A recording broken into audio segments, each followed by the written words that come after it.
So I hope he dies. R.I.P. Peter. One day I hope that 12-year-old boy will die peacefully in my sleep. I'll wake up one morning and he'll be gone. That 12-year-old boy in my head. I'll commission a gravestone engraved with an epitaph in memory of a boy called Peter, born aged 11 in 1964. His courage saved a life.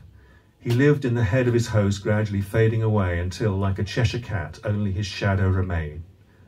Died aged 12 in the 2020s, R.I.P. But for him, I wouldn't be here, I wouldn't have survived.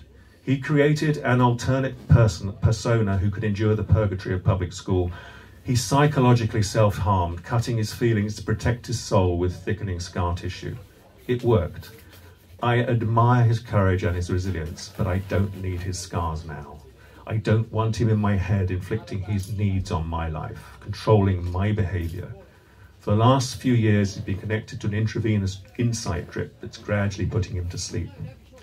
Some nights, I sit by his bedside, holding his hand and wishing he was dead. My very own psychological postnatal abortion.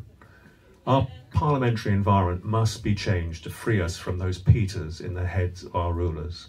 But we were such lucky, lucky bastards, and it never did any of us any harm. It was just the done thing. The done thing.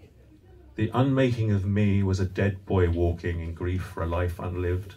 The smell of rotting soul pervades his life. He pokes out his eyes to not view what they do.